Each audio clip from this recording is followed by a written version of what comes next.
Hello and welcome to Coronavirus Catch Up. I'm Jordan Kenny. We're live tonight on the BBC News NI website and Facebook page and on the BBC iPlayer for the next 20 minutes or so. Thanks for tuning in, however you're joining us. So you'll know by now there's been some announcements today. We've got dates for schools going back, golf returning, some limited sports training. We've also got more flexibility around click and collect services coming as well.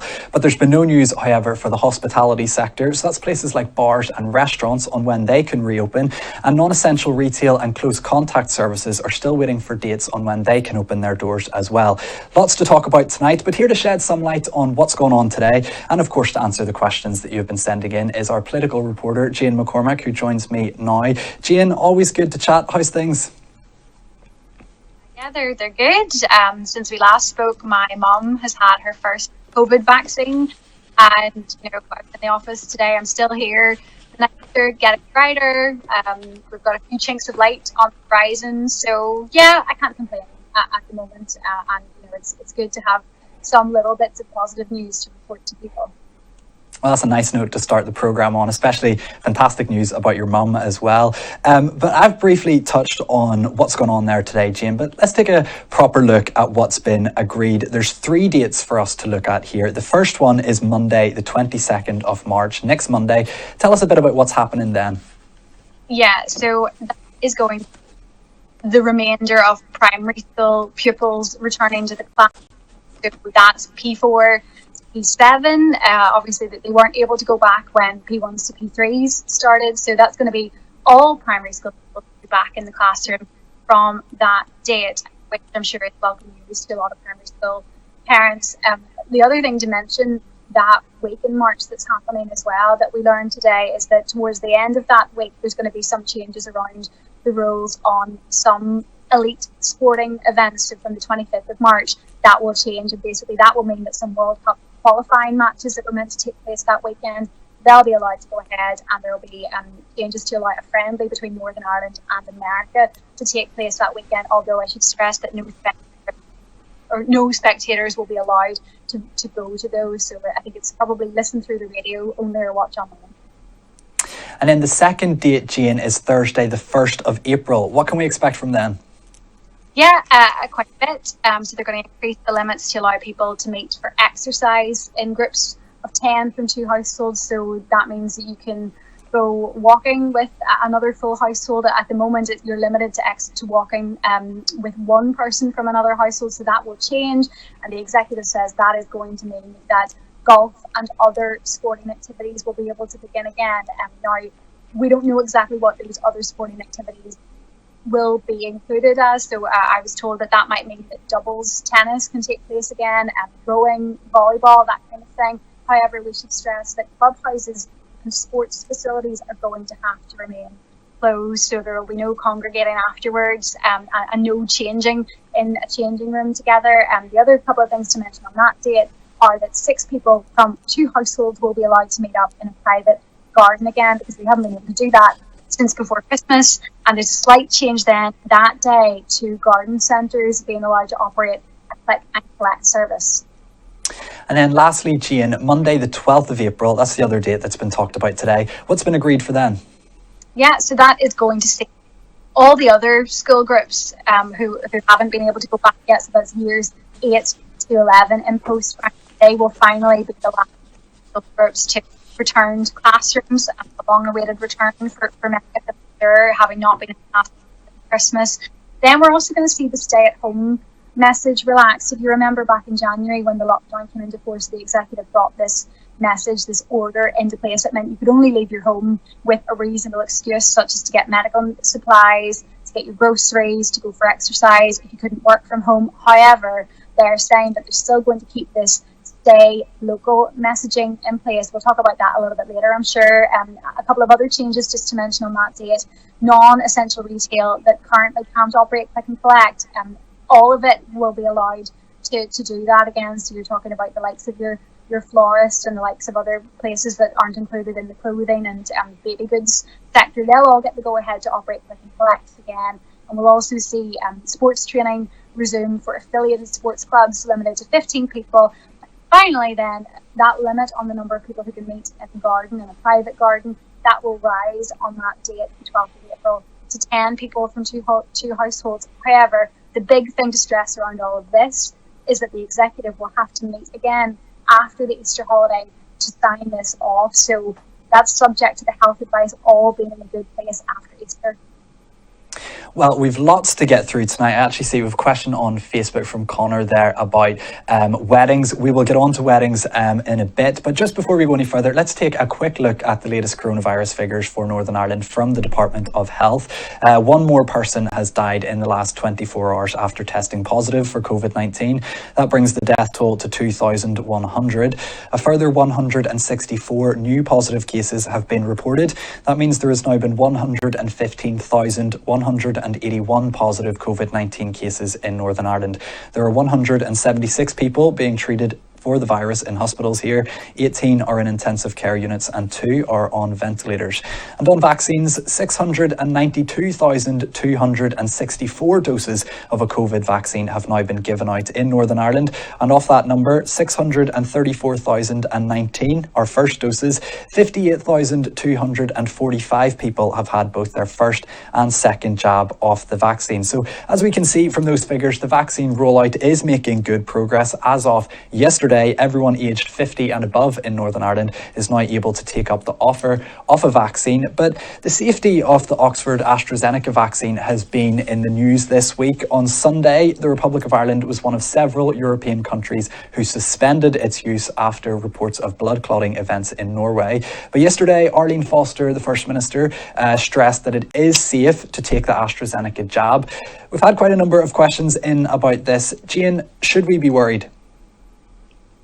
I think it's only natural that people are probably looking shoulders a bit at what is happening in some of those countries in Europe. However, you've already mentioned Arlene Foster has said it is safe to do so. We had a statement from our local Department of Health that came out on Sunday when a lot of this was emerging that the Pfizer body that sees the rollout of the vaccine in the UK, they're still insisting that it is safe to provide and get the AstraZeneca vaccine. One other thing I would mention around all of this is we actually had a press conference from the European Medicines Agency just today, Jordan, and what they were saying was that they remain firmly convinced that the benefits of the vaccine outweigh the risks, and they were saying that there's no indication that the vaccine causes blood clots, even though we've seen the changes in some EU states around this. We even had some politicians in certain countries saying that they felt this was a political decision. So as it stands at the moment here in Northern Ireland, even though we're looking just over the border where things have stopped, albeit temporarily, the advice that we're getting from all of our officials and even our politicians is that this vaccine remains safe to take and that their rollout actually is likely to even speed up in the days ahead and the next few coming weeks, because we know that in a matter of weeks the mass vaccination centre is due to open at the SSE area. So it doesn't look like there's any change to this vaccine usage at all. And just a reminder that if you are watching on Facebook, feel free to get involved in the comment section with any thoughts or questions about what's being discussed. We'll try our best to get to them before we go off air. I see some questions coming in there at the minute. But Jane, we've heard about outdoor activities. You mentioned it earlier, like golf being allowed to return soon. Sarah is asking about indoor sports and when they might be able to return. She says, like a lot of us, that she's missing it. What's happening there? Well, I wish I could be definitive, but unfortunately it's a case of we just don't know. What we do know is that when executive ministers came to make their decisions today, the advice that they got from health officials was that obviously indoor activity brings a much bigger risk of spreading COVID-19 than outdoor activity does, which is why we're seeing these moves to allow outdoor sport in some instances from the 1st of April and then others from the 12th of April. But there's no indication yet of when we might be allowed to get back into swimming pools or when gyms might be allowed to reopen. I think that will disappoint a lot of people, but equally I think ministers are trying to balance this in increasing the exercise that we can do, or being trying to do it in a safe way. I think it's another case of watch this space and wait and see with indoor sporting at the moment, unfortunately. We'll keep an eye on that. Samuel has got in touch to ask about the likelihood of us ever seeing restrictions like this again. Is there any possibility, Jane, they could return down the line, for instance, next winter after having maybe been relaxed over the summer? I don't think we can rule anything out. And when you ask ministers that, and when we've asked health officials that at briefings as well, I mean, they've been pretty careful in their language and not wanting to rule anything out. That being said, we've heard a lot from Arlene Foster and Michelle O'Neill about saying, they want this to be the last lockdown. They want to move slowly and carefully out of the restrictions to make sure that we don't have to go back into them. But at the same time, we've heard our Chief Medical Officer, Dr. Michael McBride, and England's Chief Medical Officer, Dr. Chris Whitty, even saying in recent days that there is potentially the possibility that there could be another wave of this, because you have to remember, for as many people might get the vaccine, there will be others who don't take it up. There are also the concerns about new variants, and the longer the pandemic goes on, the likelihood there is that more variants can crop up. So at this stage, we don't know. Obviously, I think ministers would like to be able to say we're not going back to that, and the vaccination program will help. But at this stage, it's not clear, and I think ministers will err on the side of caution, which is clearly what we've seen today with the kind of slow, gradual rollout of our restrictions being lifted. They want to take it one step at a time. Well, we've had a question in from Molly about travel between England and Northern Ireland. She's asking about the rules on travel between the two places. England's roadmap out of lockdown obviously has the dates attached to it, so we know from that international travel could be allowed for people in England from the 17th of May. Presuming that domestic travel is allowed on or before that date, could there be a case, Jane, where people from England are allowed to travel to Northern Ireland for leisure, but we would be breaking advice to travel to England for leisure? I can't see us diverging too much from what travel rules remain in place. You remember, kind of the whole way through this, there have been pretty similar travel rules for all four parts of the UK, and pretty similar rules as well with the Republic of Ireland. So I think ministers are going to have to take all of that into account before coming to any decision on travel. And the one thing I would say about the dates for Boris Johnson's plan, and even those that have been outlined in England or in Scotland and Wales as well, is that they all stress that those are dates at the earliest, not before or on. It's at the earliest. So all of that comes caveated with a bit of a health warning. Remember, at the moment, our rule here is that you should stay at home unless it's essential to travel. I would imagine after we see that rule relaxed from the 12th of April, then there might be more discussions about domestic travel and potentially international travel going into the summer. But at this stage, we know that ministers today at their executive meeting did talk a little bit about that. They said that they needed more advice and kind of more work needed to be done before they could be in a real position to give us any more updates on that. So again, hate to say this, but it's another case of having to wait and see how things change. They'll want to look at what they're easing today, Jordan, and see how that progresses over the next few weeks and into April. And they want to leave a bit of time before they decide to ease anything else. So we'll just have to wait and see how that plays out. Well, looking ahead, Jane, we're coming up soon to Easter. In normal times, a lot of people would celebrate Easter by going to church and attending, special services. We've had quite a few questions in about what churches can and can't do at the minute under the restrictions. We've even had a reverend getting in touch asking about this. Has there been any guidance issued for churches coming up to Easter? What's the situation there? No, we haven't seen any specific advice published by the Executive Office, although we do know, and Arlene Foster mentioned it when she was in the Assembly today, outlining the details of the restrictions that she and the Deputy First Minister met with some church leaders yesterday to talk about kind of how things could sit up to Easter. Now, it is worth saying that churches aren't currently covered under the coronavirus regulations, is my understanding. If you remember, back around the start of January, churches voluntarily took the decision to close their doors to most, and a lot of them took up online services instead, or drive-in churches. You remember those? A lot of them have stuck to that. I think there is a desire to get back to some form of in-person services for Easter. I don't think that's the decision ultimately that the executive will make now. I think they'll want to try and work with the churches over the next few weeks to see if there can be any easing or any other mitigations added in before going back to full church services. But even Arlene Foster was saying today that they wanted people to still mark Easter closely to home as possible and with your own household. So I'm not sure how many churches might actually take up the possibility of in-person services if the advice they get from the executive is that it's okay to do that. So again, maybe we'll get more guidance in the coming weeks. There have been guidance documents in the past, but there's nothing today. Okay, we've quite a few questions in on Facebook there. Keep them coming. We'll come to those in a second. But before we do, I've had this in from John. He's asking, how can we meet people in their garden from the 1st of April, but the stay-at-home message is in place until the 12th of April? Is that a bit of a grey area, Jane? I can see what's confusing for people. I think the executive kind of done the minimum, I think, on allowing us to have some social contact around Easter time, because I think they're conscious that the weather is getting better. It was lovely outside my window in the office all day today. I think they know that people will want to meet up. So they're trying to give us a bit of leeway.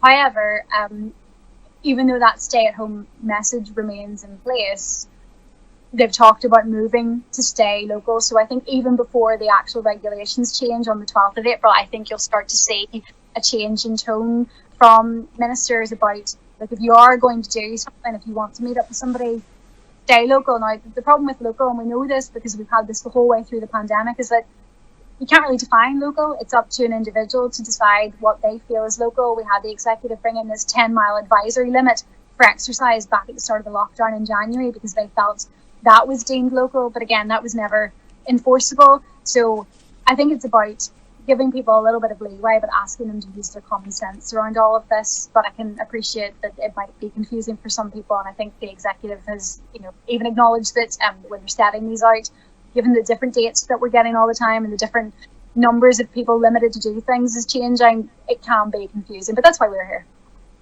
Exactly. There's a lot to keep up with, but hopefully us going through this tonight will make things a bit clearer.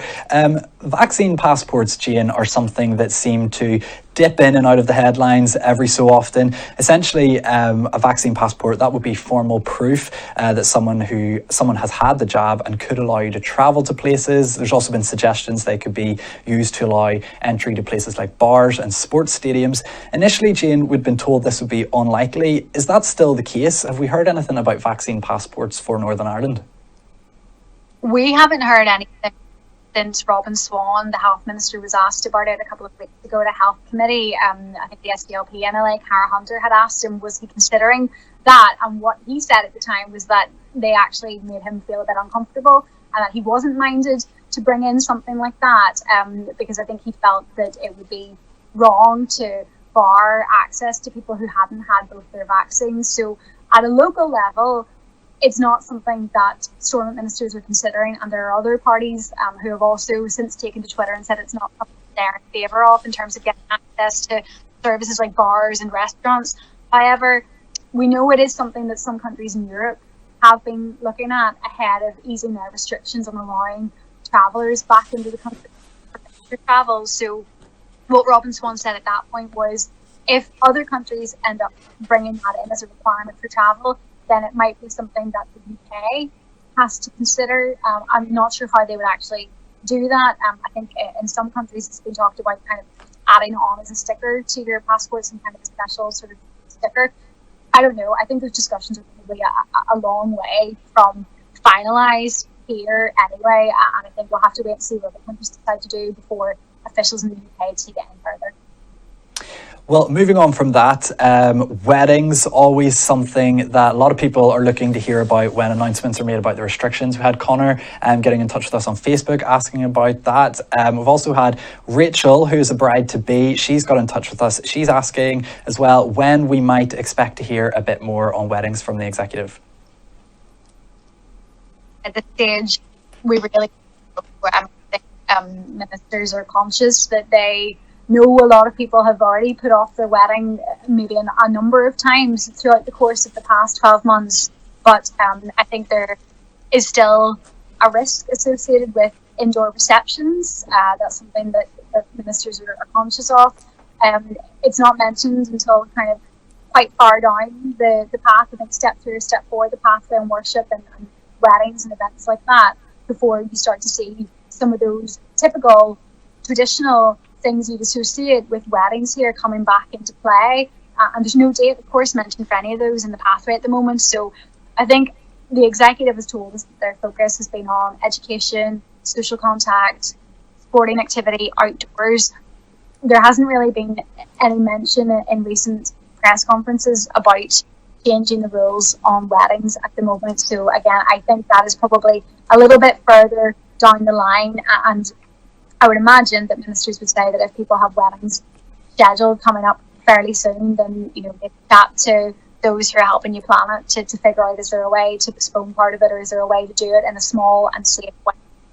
But again, that's up to an individual couple to decide if they want to take that.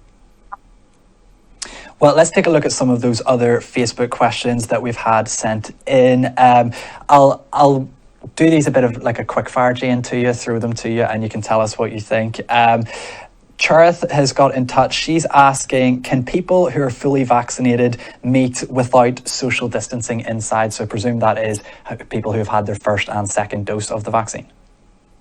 Yeah, and the answer no, from what we were told. I mean, even today, Arlene Foster was setting up saying that with these new relaxations coming in, that doesn't take away from all of the things that we have learned to do over the past year, the washing your hands, keeping your distance, all of that kind of stuff. And when we've spoken to health officials, they certainly haven't given us any indication that once you've had both vaccines, that all of a sudden it's safe and you don't need to do any of the things that you've learned to do over the past 12 months. So I think the answer is no. I think the officials would say that while the vaccine provides a good level of protection, and there's different studies being done all the time around that, ultimately there's still a lot that they don't know about the virus and they're learning every day with it. So the advice at this stage remains to keep doing what we have been doing in terms of face-to-face, all that.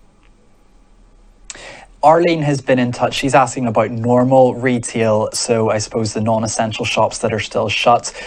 She says they've only detailed about click and collect. I think she's referencing the announcement earlier today. There's a lot of frustration, I suppose, Jane, with the non-essential retail sector, and frustration about when they'll be able to reopen. Yeah, there is. And see the dates that have been laid out in other parts of the UK. And wondering why we're not getting the data and why we're not moving as quickly as those parts seem to be. Arlene Foster was asked about that tonight, and she was saying, well, those parts of the UK moved quicker to ease their lockdown than we did, and she said she even recognised that this is going to be really difficult for the retail sector to swallow. However, I think they have also given an indication that if they can move sooner to ease some measures, then they will do that. So I think the lifting of the click and collect restrictions is the first step out of that for retail. I think ultimately the next step is going to be getting all shops back open, but that's something that I would imagine the executive is going to want a little bit of bedding in time around click and collect before they give the green light to the rest of the retail sector. And that applies for hospitality as well, because it's another sector that has missed out today, and there are a lot of people who work in that industry who are also wondering when they might get their businesses back up and running. But it's a case of, the executive has picked its priorities, and it's kind of sticking with those for now. And they've said that education and even what schools bring to pupils outside of their actual education in terms of their health and wellbeing benefits, all of that is tied in to them putting education as their number one priority. And other sectors, unfortunately, have had to pay a bit of a price for that. Okay, Anna has been in touch about hairdressing. So here's the facts. If I lived in Wales, I could have already had my haircut by now. If I lived in Scotland, I can book a haircut for the 5th of April. If I lived in England, I could book a haircut for the 12th of April. What's the crack with Northern Ireland, Jane? When can I get a haircut? I knew you were going to ask me this, because I get asked it every day, either by or a family member or somebody in the office asks me, and even Arlene Foster and Michelle O'Neill were asked it again tonight, because as you say, just today in Scotland they've got their date of the 5th of April, and people are wondering when on earth are we going to get to do that again. Now, unfortunately, we don't have a date for close contact either, and that is frustrating for people. But again, the executive says it's balancing all of this and looking at the risks involved. And actually just tonight, the Department of Health has published sort of a guide, a paper that it presented to ministers ahead of them taking the decisions today, kind of putting all that evidence it's collated together in terms of the risks. So that is on our website if people want to go and take a look at that. But they're making the case that when it comes to indoors, close contact, where you can't social distance, that is more risky. And I think that is why at the moment there's no date for our hairdressers, which is unfortunate for people like me who has a husband who I would never trust to cut my hair. So I think we're going to be waiting for quite a bit longer, unfortunately. I think there's going to be fights outside hairdressers and barbers when they actually do reopen and people trying to get these appointments. But before we go tonight, Jane, we've mentioned that restrictions will be reviewed every 4 weeks. That means the next review would be on the 15th of April. What are we expecting from the next review? Has there been any indication of what the next steps down the line could be? Again, I think it's going to be fairly slow. We shouldn't assume either that just because we've moved into some parts of step 2 and step 3 today, we will be moving into them in April. That doesn't necessarily mean that at the next review then we'll all of a sudden move step 3 in various parts. Although some of the things you mentioned there around retail maybe, that might be something that the executive moves to next, because they know that the longer that restrictions remain in place and businesses are on furlough, obviously all of that stacks up. So I think there's a focus there at some point soon, so that might be something that they look at in the next review. Other than that, I think it's worth saying that all that stuff I talked about that's going to change on the 12th of April, obviously the executive said that they're going to have to meet again after the Easter break. So that week after Easter Monday and Easter Tuesday, they'll meet to ratify all the changes for the 12th of April that they've talked about today. And we should say as well that they have also said that they can move quicker, so they can choose to accelerate things if the picture improves with coronavirus and things start to look better. At the same time, they can also slow down if things maybe don't improve as quickly as they would like, or maybe the lifting of one restriction has an impact on something else. So again, I think it's just assessing how things change. Ultimately, it's a fluid situation, but hopefully one that is starting to look better and better as we move into it. Definitely. Well, a positive note to finish there. We'll have to leave it at that for this week, unfortunately. But thanks to Jane for coming on, as always, and taking us through all of that. Lots of you were in touch with us this week, sending in your questions. If you did take the time to get in touch, thanks for doing that. Hopefully, the questions that we've answered tonight will have helped explain what's gone on today and let you know what's to come in the next week or two. For those of you who didn't, and you maybe do have a question that you want answered, send it in to us. You can email it to us using bbcnewsni@bbc.co.uk, putting coronavirus catch-up in the subject. We'll try our best to get it answered on the programme next week. Don't forget, you can keep up to date with all the developments on the BBC News NI website, which you'll find at bbc.co.uk/newsni. And we're on social media as well. Some of you have been watching on Facebook. We're on Facebook. We're also on Twitter, Instagram and YouTube. Just type in BBC News NI while you're on there and you should find us. That's it from us this week. We'll be back with another coronavirus catch-up next Thursday. But until then, stay safe.